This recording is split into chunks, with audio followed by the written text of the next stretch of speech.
Capítulo 3. Somos hijos de Dios. En nombre del Padre, del Hijo y del Espíritu Santo. Amén. Padre nuestro que estás en el cielo, santificado sea tu nombre. Venga a nosotros tu reino. Hágase tu voluntad en la tierra como en el cielo. Danos hoy nuestro pan de cada día. Perdona nuestras ofensas como también nosotros perdonamos a los que nos ofenden. No nos dejes caer en la tentación y líbranos del mal. Amén. Hay un adagio latino que se emplea mucho en filosofía y es muy conocido, que dice operari sequitur esse, que el obrar sigue al ser. Es una de esas sencillísimas pero decisivas expresiones filosóficas, es decir, las cosas son y según lo que son, así actúan. Por lo tanto, no le podemos pedir al agua que se encienda en una casa ni al fuego que la enfríe. ¿Por qué? Pues porque el obrar sigue al ser. Esto es bastante claro en las cuestiones que se refieren al mundo físico. Pero ¿qué pasa en nosotros que somos seres libres? Deberíamos decir, el obrar debe seguir al ser, es decir, nosotros libremente hemos de hacer que nuestras obras se sigan de lo que somos. Esta mañana contemplábamos nuestro ser, somos hijos de Dios. Ahora por la tarde vamos a considerar cómo ha de ser. Vamos a considerar algunos aspectos que se derivan de nuestro ser, hijos de Dios. El obrar sigue a nuestro ser. De hecho, la infelicidad del hombre viene de esta separación. Cuando nuestra vida, nuestro obrar no se adecua a lo que somos, surge una separación interior, surge una división interior, una disgregación, y eso es la muerte.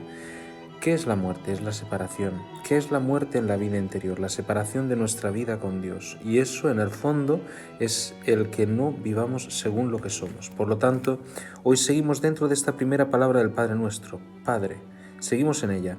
Esta mañana, si recuerdan, contemplamos el significado de nuestra filiación divina, lo que significaba ser hijos de Dios Padre, cuerpo de Cristo, templos del Espíritu Santo. Contemplábamos también cómo por ese motivo nosotros tenemos la capacidad de creer, esperar y amar a Dios. Y además que contamos con la actuante y actual presencia del Espíritu Santo que está en nosotros y con sus dones va moviendo nuestra vida.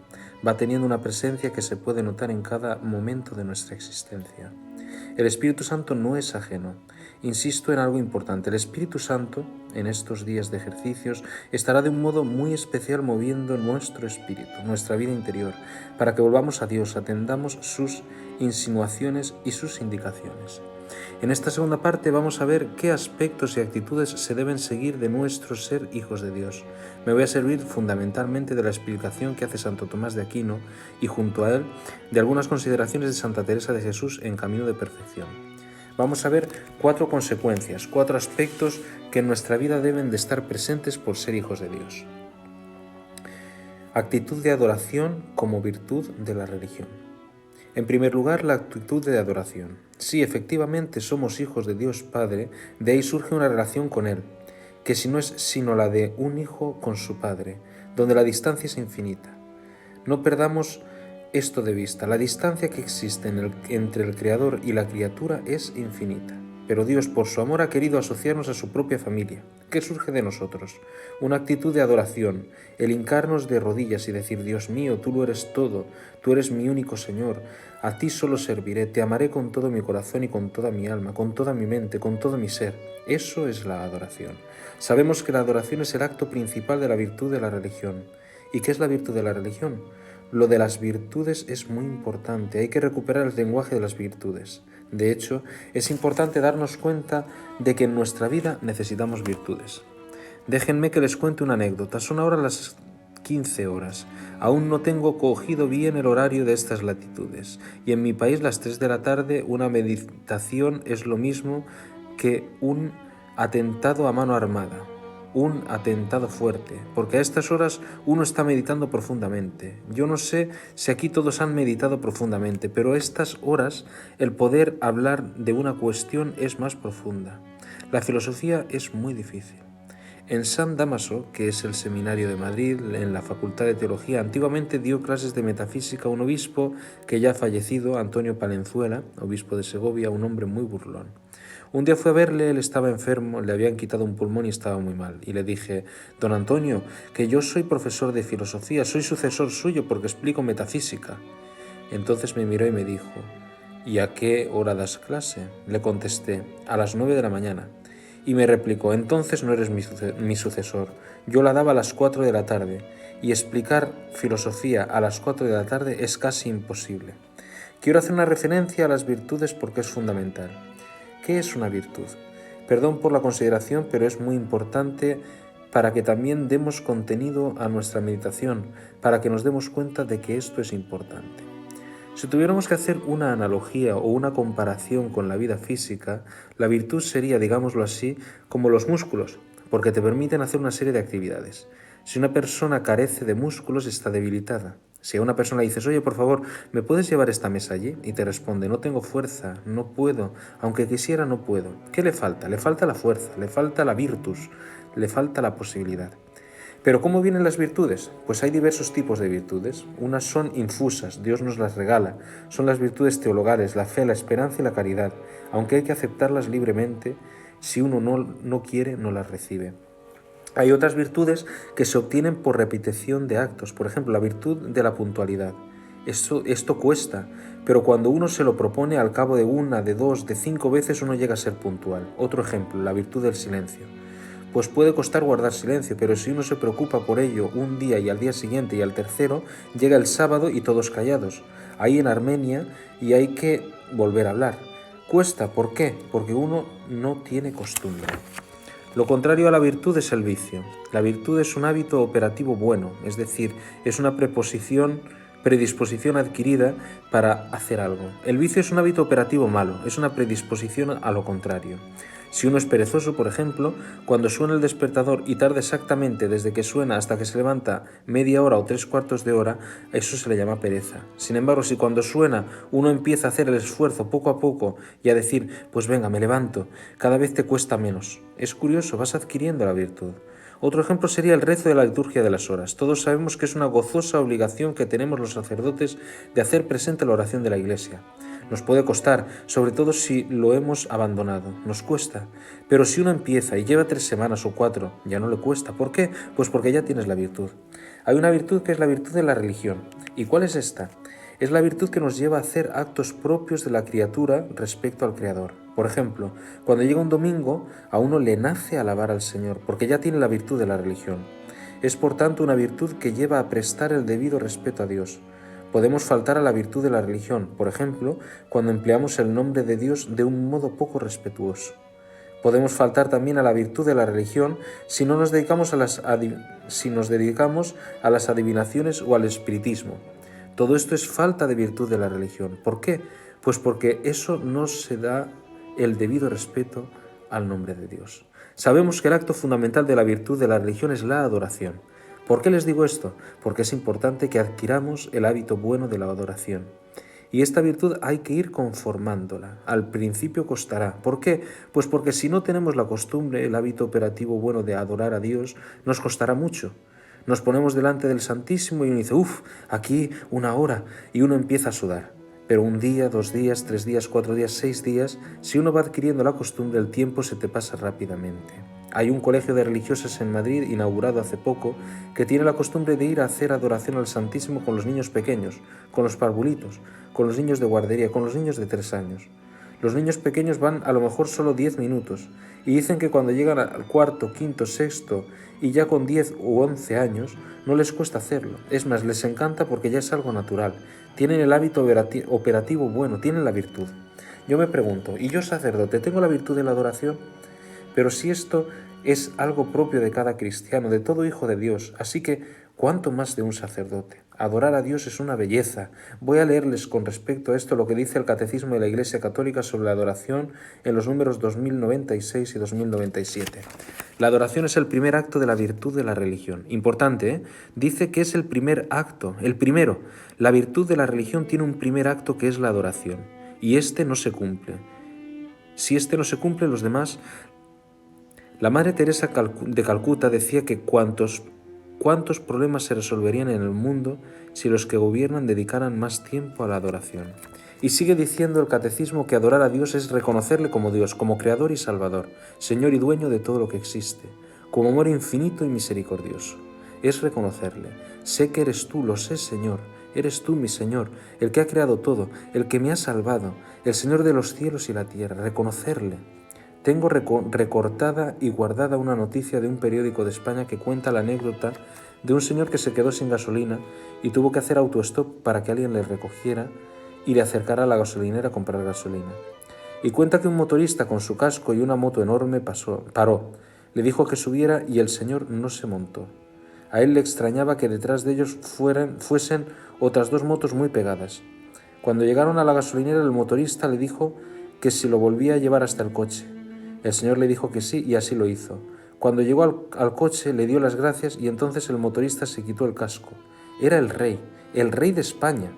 Por lo visto le gustan las motos y de vez en cuando va a dar una vuelta por ahí. El señor se quedó blanco. ¿Qué le había pasado a ese señor? Pues que no había reconocido al rey. Esto nos puede pasar a nosotros, que no reconozcamos a Dios. Y esto es tremendo. Nos falta la virtud de la religión. No vivimos como hijos de Dios, no le reconocemos. ¿Se imaginan ustedes si viviésemos lejos de nuestros padres, que pasáramos un día por la calle y nos los cruzáramos o a nuestros hermanos y no les reconociésemos? Sería terrible, sería algo enfermizo de no reconocer a nuestros padres. Pero ¿cómo es nuestra vida cuando no reconocemos a Dios, cuando no lo reconocemos? Pues el momento en el que con mayor intensidad se reconoce a Dios es en la oración. Por eso es muy importante que guardemos espacios de nuestra vida y de nuestro tiempo sacerdotal para la adoración. ¿Y qué es la adoración? Pues hay que volver al catecismo, y allí leemos que adorar es reconocer con respeto y sumisión absolutos la nada de la criatura que solo existe por Dios, la nada. Hermanos, ¿qué somos nosotros? Nada sin Dios. No nos hemos dado la vida, no hemos hecho el mundo, no nos damos la salud, no nos damos la inteligencia, no hemos decidido dónde, cuándo o de qué familia nacer. Nosotros no nos hemos dado nada, no somos nada y un día moriremos. Podríamos dejar de existir ahora mismo. Y es que no somos nada. La soberbia tapa esta nada y nos hace creernos dioses. Soy Dios, pensamos, pero no somos nada.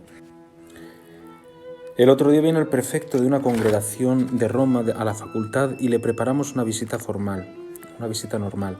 Pero él tenía la ilusión de ir al Museo del Prado y allí le llevamos. Yo tengo bastante amistad con un gran catedrático de arte que ha sido hasta hace no mucho tiempo subdirector del museo, por lo que se conoce aquello al dedillo. Entramos en una sala concreta para ver un cuadro y el catedrático lo estaba explicando. Estábamos así cuando se nos acerca un chaval relativamente joven, un poco desaliñado, con un librillo, y nos dice: oye, si queréis os leo lo del libro, porque igual estáis tan despistados como yo. Y le digo yo: calla, hombre, ¿no sabes que estamos aquí con una de las personas que más sabe de arte en España? Es curioso, la capacidad que tenemos de hacer el ridículo es infinita. Solo el que hace el ridículo y es soberbio no lo sabe. La soberbia hace que uno haga el ridículo sin darse cuenta. También esto nos puede pasar en nuestra vida. Cuando uno va por la vida como si fuese Dios, o como si no tuviera pecado, por lo tanto sin necesidad de conversión. ¿Y qué es lo que hace la adoración? Pues la adoración te coloca en tu sitio, y encima es el mejor sitio. ¿Y por qué? Pues porque, como decía San Ireneo, solo aquel que es consciente de lo que es y de a dónde es conducido, a dónde es llevado, puede darse cuenta de que en su vida todo es amor. Repito esta idea porque es muy importante. Decía San Ireneo de Lyon que solo aquel que se da cuenta de que es barro, tierra, pero que ha sido llevado a la gloria de Dios, a ser hijo de Dios, solo aquel que se da cuenta de que no puede ser mérito suyo, sino que todo le es regalado. Y cuando uno sabe que le regalan tanto, dice: me quieren. Y así uno vive del amor de Dios. Esto es espectacular, vivir del amor de Dios. Por eso la adoración nos sitúa en nuestro sitio. Pero no para anonadarnos en el sentido negativo de la palabra, ves, no eres nada, desgraciado, sino para que te fijes en cómo te quiere Dios, que te ha llevado a ser hijo. Entonces uno adquiere un tono radicalmente distinto. Qué importante es la adoración. Adorar a Dios es reconocer con respeto y sumisión absoluta la nada de la criatura, que solo existe por Dios. Adorar a Dios es alabarle, exaltarle, humillarse a sí mismo, como hace María en el Magnificat, confesando con gratitud que Él ha hecho cosas grandes en uno y que su nombre es santo. María es la mujer adorante, la que adora. Proclama mi alma la grandeza del Señor. Eso es adoración, proclamar la grandeza del Señor. Se alegra mi espíritu en Él porque ha mirado mi humillación. ¿Qué es mi humillación? Es la nada que soy, porque me ha mirado a mí, que soy nada. María es una criatura que ha sido llevada a la altura más sublime que cabe, que es ser madre de Dios. Pero ella reconoce lo que es y a dónde es llevada, por eso se alegra. ¿Y qué es la alegría? Pues dice Santo Tomás que la alegría es el fruto del amor, de saberse amado. Cuando te aman estás alegre, cuando te odian estás triste. Pero cuando uno sabe que Dios le ama, está alegre. Por eso María dice, proclama mi alma la grandeza del Señor, se alegra mi espíritu. La adoración nos libera. Este número, el 2097 del Catecismo, acaba diciendo, y esto es muy importante, que la adoración libera al hombre del repliegue sobre sí mismo, de la esclavitud del pecado y de la idolatría del mundo. Podíamos quedarnos aquí porque esto es magnífico. Piensen un momento de qué nos libra la adoración, del repliegue sobre sí mismo. Miren, hermanos, yo no sé si les ocurre lo mismo que a mí. Somos personas que sufrimos. ¿Cómo lo diría? Que nos vamos encorvando como los ancianos y solo nos miramos a nosotros mismos. Vivimos muchas veces encorvados, replegados sobre nosotros mismos. Yo, mí, me, conmigo. Y solo sabemos conjugar la palabra, la primera persona del singular, yo y a mí. Nos pasa mucho, nos alegra lo que a mí me hace bien, me entristece lo que a mí me hace mal. Pero esa no es la actitud de una persona enamorada de Dios, que le debe alegrar lo que a Dios le alegra, que le entristece lo que a Dios le ofende o le entristece. Por eso, la adoración te saca del repliegue sobre ti mismo. No sé si ustedes han conocido alguna vez a una persona autista, es tremendo. El autismo es una situación terrible. Les cuesta muchísimo relacionarse, viven aislados, metidos en una esquinita, mirando todo el tiempo un objeto o un dibujo, metidos en sí mismo. El autismo es una enfermedad psicológica grave, pero espiritualmente existe también un autismo, el que vive replegado en sí mismo, en sus problemas, en sus cosas, el que solo existe lo mío, pero bueno. ¿Qué hizo Cristo? Pues ya lo vemos. Él no retuvo nada para sí, sino que se entregó a los hombres para que tuvieran vida ellos y tuvieran vida abundante. Cristo es la antítesis de este repliegue y nosotros somos sacerdotes, otros Cristos. Cada uno de nosotros somos otro Cristo a través del sacerdocio. ¿Y cuál es nuestra vida? La entrega. Nada de repliegue sobre uno mismo. Pero como estamos tentados al repliegue sobre nosotros mismos por el pecado original, continuamente todos los días, la adoración es el antídoto. La medicina, empleémosla. Lo segundo es la esclavitud del pecado. Hermanos, el pecado es una esclavitud. Te esclaviza, te hace siervo de un señor que se llama ídolo, el que sea. Puede llamarse dinero, placer, fama, soberbia. ¿Y a ti quién te domina en tu vida? Lo bueno sería poder decir que me domina Dios, que es mi Señor. Pero ¿quién me domina si estoy esclavizado por el pecado? A mí me dominan las pasiones, mi soberbia, el dinero, el que me dice, venga, abrázame más, búscame más, atesórame más. Y uno va y lo coge. Parece un chiste, pero es la verdad. En ocasiones también el placer te dice, todavía es poco, puedes conseguir más. Y es así. Pero no nos damos cuenta porque vivimos replegados. Lo tercero es la idolatría del mundo, la atracción de las cosas de este mundo, las cosas temporales, las que son caducas, las que nadie se lleva después de la muerte, pero que nos atraen y nos captan. Pero lo bueno es que ya nos ha dicho el Señor cuál es el antídoto, la adoración. Por eso debemos tener una actitud orante y adorante. Es muy necesario que este primer punto, la adoración, le demos especial importancia. Que no nos propongamos en nuestra vida sacerdotal cuál va a ser el hueco que haremos a la adoración. Sería buenísimo que nosotros hiciésemos que nuestras comunidades parroquiales, nuestras comunidades cristianas, viviesen de la adoración. Este es el camino para hacer que una comunidad empiece también a vivir con algo tan sencillo como la adoración. A veces queremos hacer cosas muy extrañas y estrambóticas y al final es muy sencillo, invitar a los hombres a que adoren a Dios.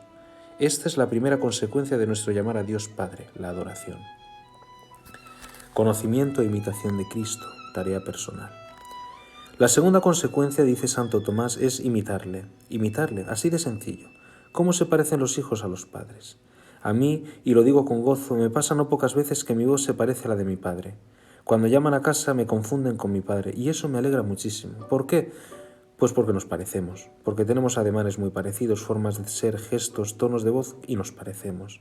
Y esto es lo que nos tiene que pasar a nosotros con Dios. Pero claro, ¿dónde se me ha manifestado Dios? Pues se nos ha manifestado en Jesucristo, de tal modo que tenemos que imitar a Cristo, imitarle. La imitación de Cristo. Este ha sido el nombre de grandes tratados espirituales de toda la historia de la espiritualidad. La imitación de Cristo, como la que lleva el nombre de esta casa, el Kempis, la imitación de Cristo.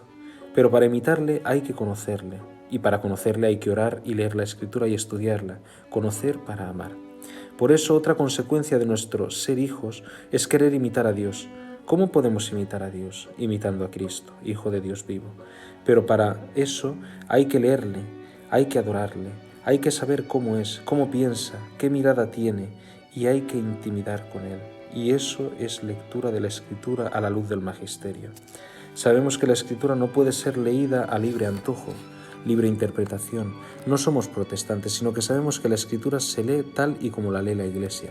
Se debe, pues, leer la Escritura y entenderla. Estos días, por ejemplo, vamos a leer el libro de Jesús de Nazaret durante las comidas, que en el fondo no es sino una reflexión del Papa de su lectura de la Escritura. Y es bellísimo ver cómo ha escudriñado, cómo ha metido el corazón y la razón en el conocimiento de Cristo. Es maravilloso que después de una vida larga diga: esto es lo que yo puedo decir de Cristo, que le conozco. Cada uno de nosotros teníamos que poder escribir nuestra particular obra Jesús de Nazaret, sobre nuestro conocimiento de Cristo. Tenemos que tener anhelo, deseo de conocer a Cristo.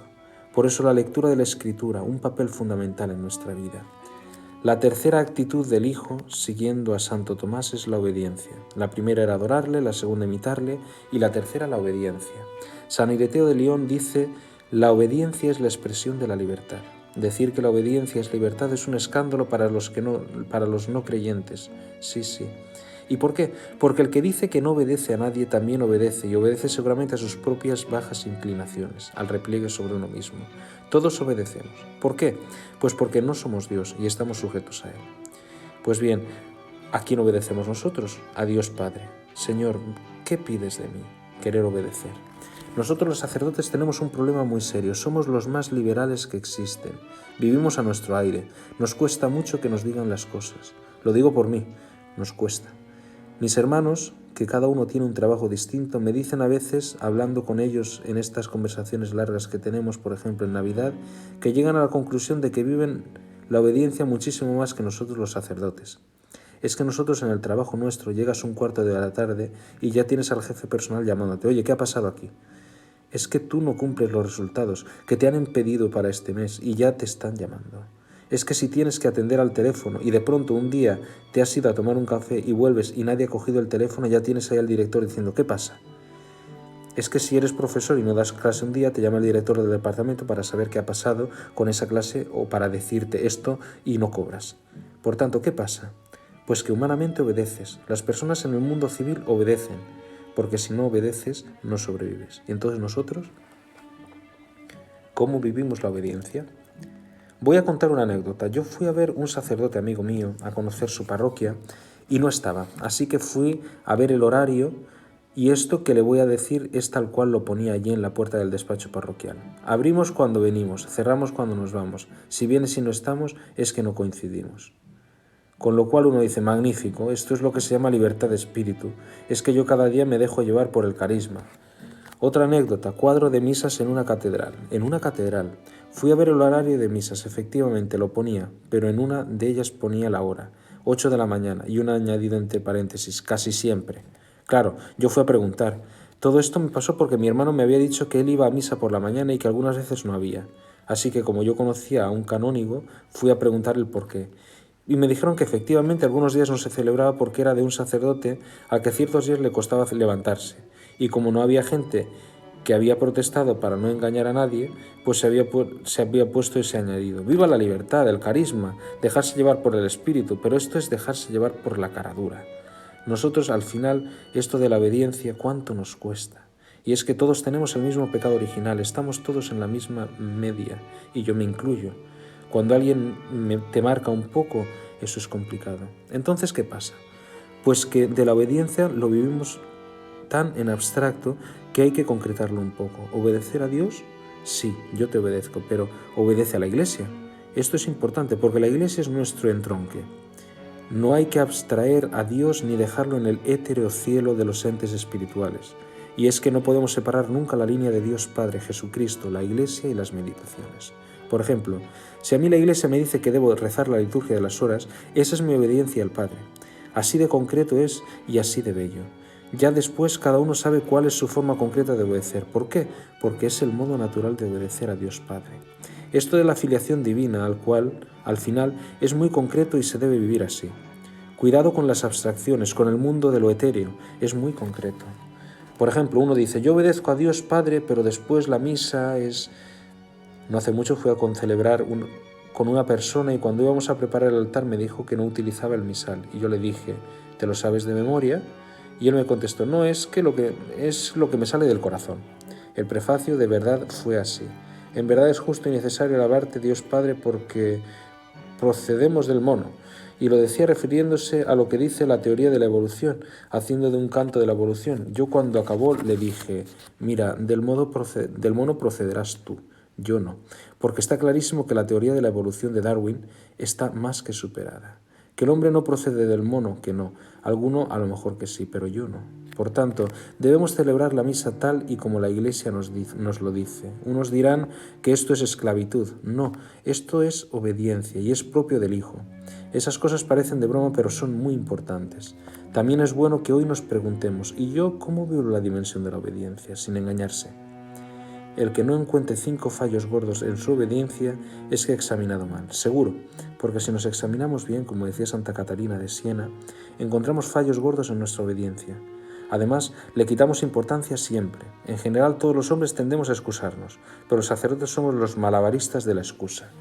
Si esto en el fondo no tiene tanta importancia, si esto la Iglesia lo dice, es verdad, pero lo dice en circunstancias. La liturgia de las horas, para quien no tenga otra cosa que hacer, es que yo tengo el día muy complicado.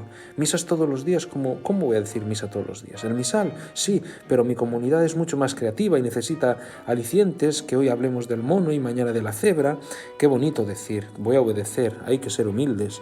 El que obedece es humilde y el que es humilde se encuentra con Dios. Quien no obedece no es humilde. Cuando no obedecemos no somos humildes. Es propio del Hijo dejarse corregir.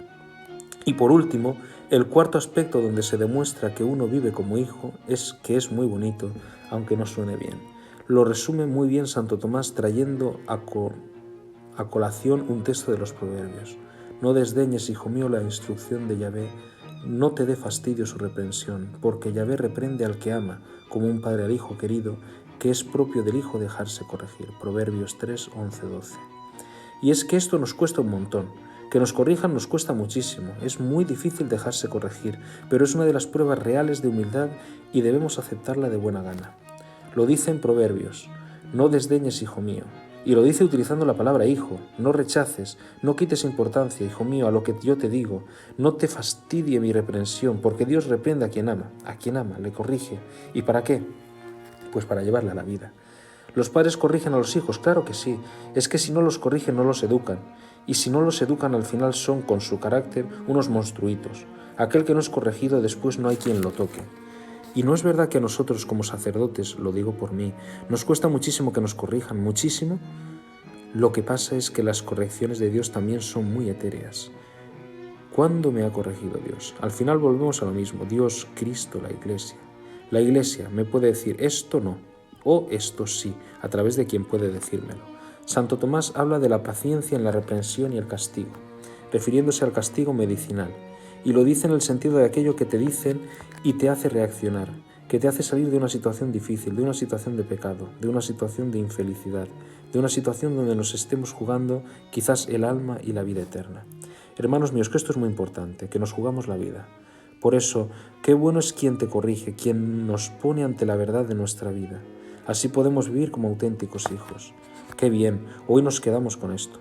En la oración de esta tarde, meditar lo que significa la adoración, la imitación de Cristo, el obedecerle y aceptar la corrección como forma de vivir la filiación, como consecuencia de la primera palabra del Padre nuestro, Padre. Esta tarde yo les invitaría a que haya un auténtico diálogo con Dios, primero de adoración, después de obediencia. Dios mío, te quiero obedecer. Pero en concreto con un examen de conciencia, preguntándose en qué no obedezco. Y una cosa, de verdad, y esto es así de claro, quien no descubre nada, que encienda una bombilla roja, porque es que uno está ciego. ¿En qué no obedezco? Esto es como la limosna, cuanto más nos cueste reconocerlo, es que es más real. Por lo tanto, examen y petición. Dios mío, quiero obedecer, concédeme el don de la obediencia. Y en tercer lugar, dejarse corregir. Señor, ¿me dejo corregir? Incluso viene bien pedir la corrección a un hermano cercano o pedirla a quien tiene una responsabilidad sobre nosotros. Corríjame, hermano. Dejarnos corregir. Entre nosotros no nos ayudamos si solo nos adulamos. La adulación es un instrumento diabólico y nos tenemos que ayudar con la corrección fraterna. Dejamos aquí esto con el ánimo levantado al Señor de que esta tarde o a la noche podamos decirle a Dios Padre de un modo muy especial. Dios te salve María, llena eres de gracia, el Señor es contigo, bendita tú eres entre todas las mujeres y bendito es el fruto de tu vientre Jesús. Santa María, Madre de Dios, ruega por nosotros pecadores, ahora y en la hora de nuestra muerte. Amén. Gloria al Padre, al Hijo y al Espíritu Santo. Amén.